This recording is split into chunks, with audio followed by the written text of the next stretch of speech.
ಒಂದು dead phone ತಗೊಂಡ್ ಬಂದಿದ್ರು, ಅದನ್ನ ಎಂಪೈರ್ ಚೆಕ್ ಮಾಡ್ಬೇಕು ಅಂದ್ಬಿಟ್ಟು ಅವ್ರಿಗೆ ಯಾವ ತರ ಚೆಕ್ ಮಾಡ್ಬೇಕು ಅಂತ ಹೇಳ್ಕೊಡ್ತಾ ಇದ್ದೆ. क्या बात है सर, क्या बात है सर, क्या बात, ये बात है. ಬೋರ್ಡ್ ಶಾರ್ಟ್ ಆಗಿದೆ, ರೋಸಿಂಗ್ ಪೇಸ್ಟ್ ಹಾಕಿ ಅಂದ್ರೆ ಬಾಕ್ಸ್ ನ ಫುಲ್ ತೂತ್ ಮಾಡ್ಬಿಟ್ಟಿದ್ದಾರೆ. ಆಮೇಲೆ ಒಂದ್ ಐಸಿ ತೆಗಿಬೇಕಾಯ್ತು, ಆ ಐಸಿ ತೆಗ್ದೆ ಯಾವ ತರ ರಿಮೂವ್ ಮಾಡ್ಬೇಕಂತ ತೋರಿಸ್ತಾ ಇದ್ದೆ. ಇವಂದು ಸ್ನಾಪ್ ಚಾಟ್ ಸ್ಕೋರ್ ನೋಡಿ ನಾನೇ ಶಾಕ್ ಆಗ್ಬಿಟ್ಟೆ. 36 lakhs ಎಷ್ಟು ಸ್ನ್ಯಾಪ್ ಹಾಕಿದಾನೆ ನೋಡಿ. ಬಾಕ್ಸ್ ತಂದಿಲ್ಲ ಅಂದ್ಬಿಟ್ಟು ಬಿರಿಯಾನಿ ತಿನ್ಕೊಂಡ್ ಅಂತ ಎಲ್ಲಾರು ಹೋದ್ವಿ. ಹೋಗಿದ್ದೆ, ಇವನ್ ಮೂವಿ ಆಗ್ದ. ಮೂವಿ ನೋಡ್ಕೊಂಡ್ಬಿಟ್ಟು ಹಾಗೆ ಬಿರಿಯಾನಿ ತಿನ್ಕೊಂಡು ವಾಪಸ್ ಬಂದಿ. ಇವನ್ ನೋಡಿ ಹೆಂಗ್ ಕಾಣಿಸ್ತಾನೆ, ಸೇಮ್ ಟು ಸೇಮ್ ಇದಾರೆ, ಏನು ಡಿಫ್ರೆನ್ಸ್ ಇಲ್ಲ.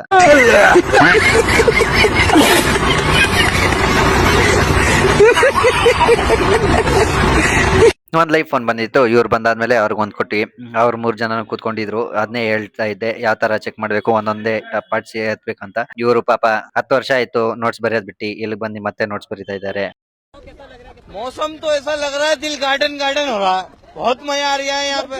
क्या लबे सीरी सा लग रहा है, दिल गार्डन गार्डन सा हो रहा है.